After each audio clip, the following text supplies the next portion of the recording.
Now, a lot of people have asked a lot of questions about the Holocaust. So, Baruch Hashem, we're doing some research, more and more, Baruch Hashem, more information. And Siyat Ishmaya gives us much different things. So, before the Holocaust, the Jews in Germany and overall Europe were in top positions, especially Germany. Germany was the America of its day.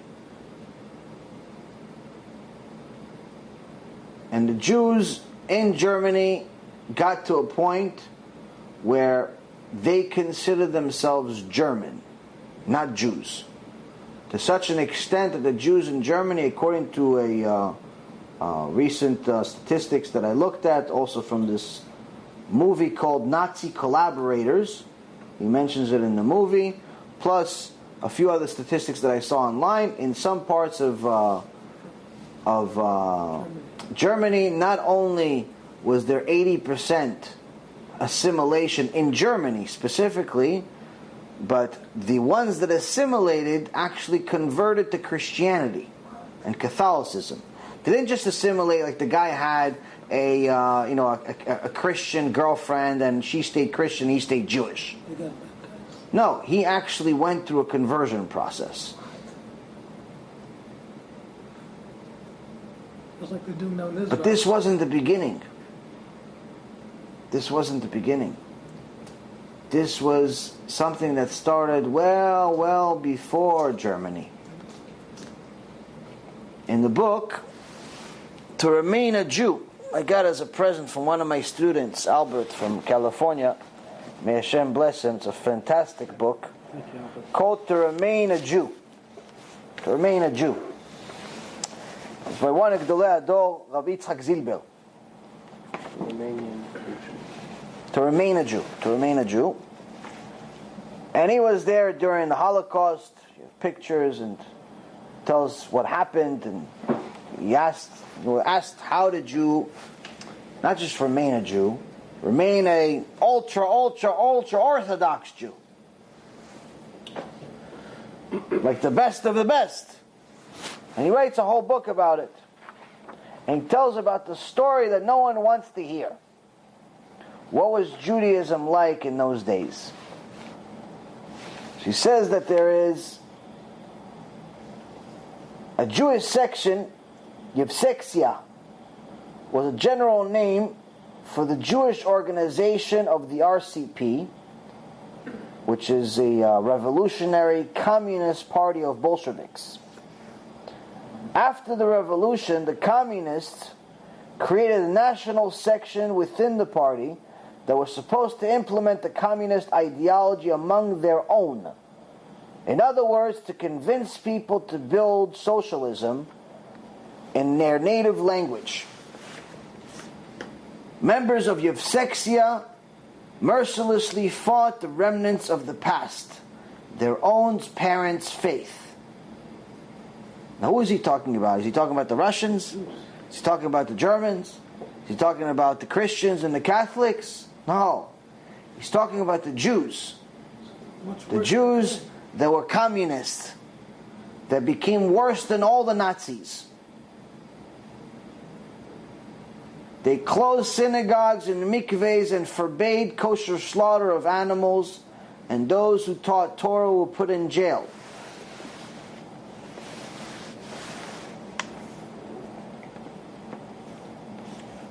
No one ever spoke about this. Kosher slaughter. Not allowed to eat kosher, not even allowed to slaughter or anything.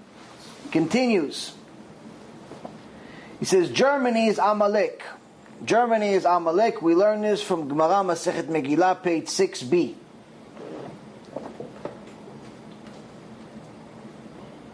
Why is Germany Amalek? It wasn't just exposed that Germany was Amalek during the Nazis' time. Germany was exposed as Amalek already during the Crusades, when the Jewish communities of Speyer, Worms, and Mainz were massacred by a band of knights and peasants led by notorious Count Emicho, inspired by Peter the Hermit in Machshimo. Those Jewish martyrs are memorialized by the Avarachamim prayer that we say on Shabbat. which was written by an anonymous German Jew. Now, why is he talking about Amalek? He writes, and why is it connected to Yevsektsiya?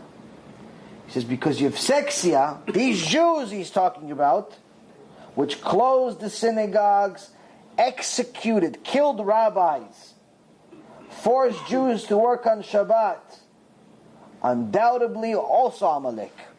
Jewish, but they're also Amalek. It was a big group of them. Huge. If one person does wrong, it's one thing. But if he's trying to prevent others from acting correctly, that's Amalek. He continues, and then we'll go to the next source.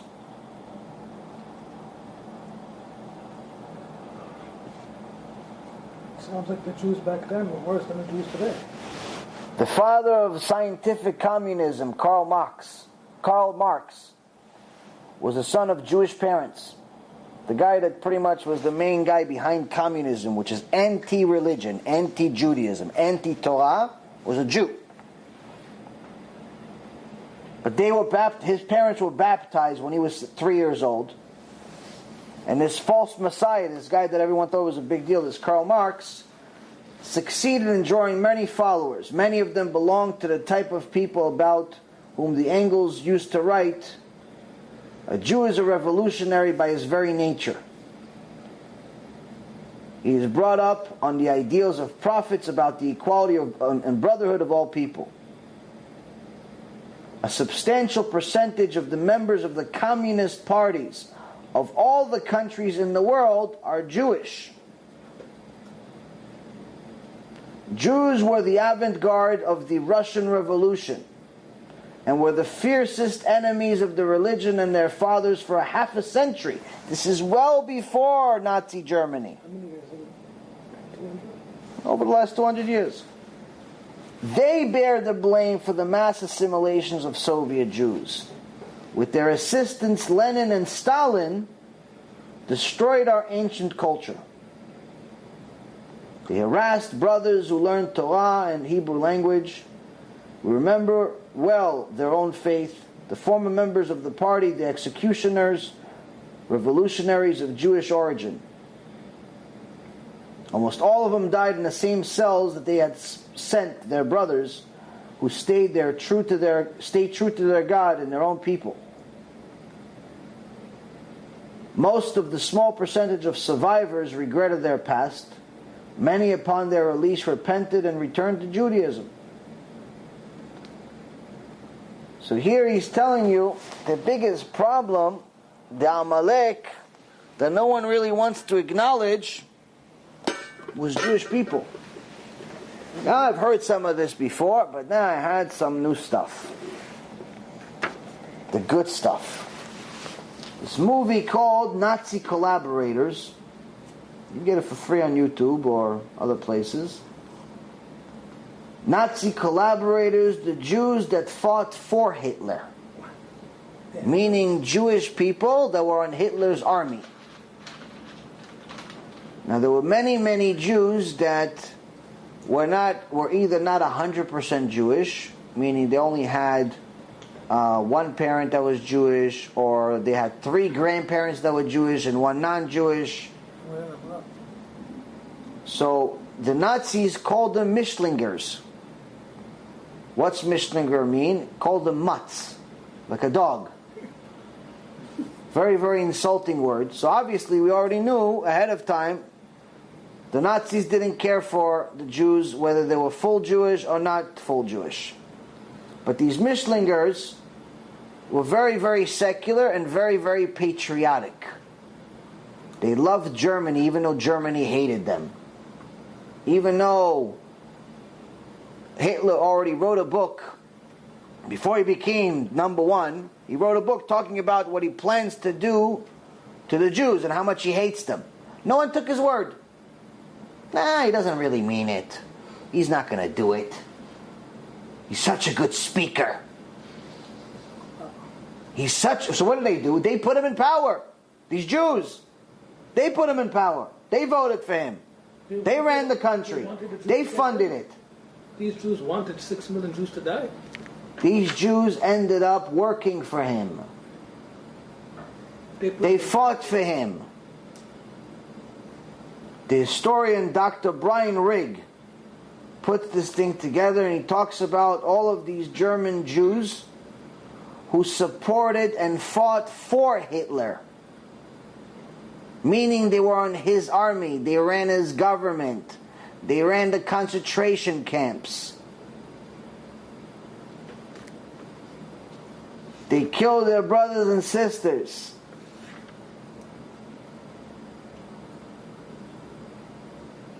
In 1939, Germany attacks Poland and wins. They advertise as propaganda a blonde-haired, blue-eyed soldier as the model symbol of the Aryan soldier. They say this is what an Aryan soldier, a Nazi, looks like.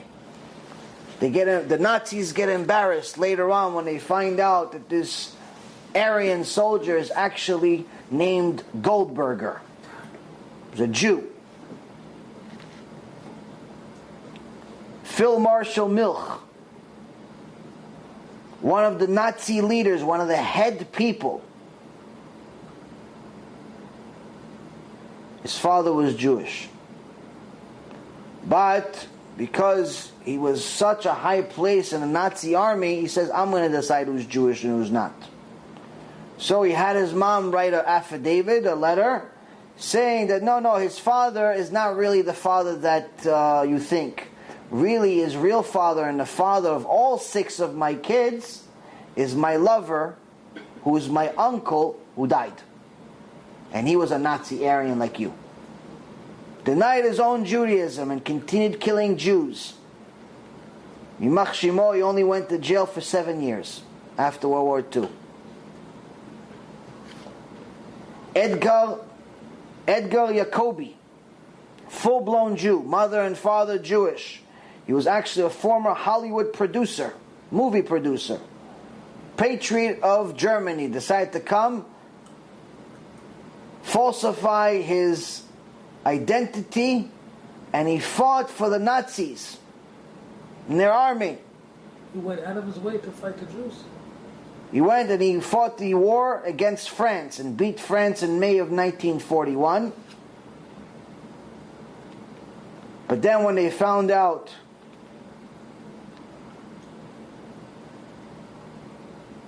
that he has Judaism in him, they transferred him to the same place they transferred a lot of these other half-Jews, partial Jews, Mishlingers. They put him into a place where they would just work in the area where Hitler needed them most, which is to build him more weapons, build him more stuff so they could kill more people. Eventually he was thrown in jail, this guy, and he survived the war. Karl-Heinz Lervy, not only a Jew, came from a religious family, but decided to go off the derech. No, who needs Judaism? I'm going to be a nice guy. Like it says in this parasha. Who needs the payas and the kova, the hat and the beard and going to minyan 3 times a day? Tefillin, come on, it's too much. Rosh Hashanah, I already went last year, it's enough. So he decided to go off the derech. What happens when you start going off the derech? It says in this parasha, you start worshipping the Eitz Va'ev Kesef V'Zahav. You start worshipping false idols, one of them. It's either you're going to Christianity, or you're going to Islam, or you're going to money, or you're going to Ga'ava. You want kavod from your friends. You pretend it's something else, but in reality you want to be popular. So what happens with Karl-Heinz? He became a major soldier inside the SS, inside the highest level of Nazi soldiers in Nazi Germany. Fighting wars, killing Jews, killing everybody in sight. You've just experienced another Torah class brought to you by TorahAnytime.com.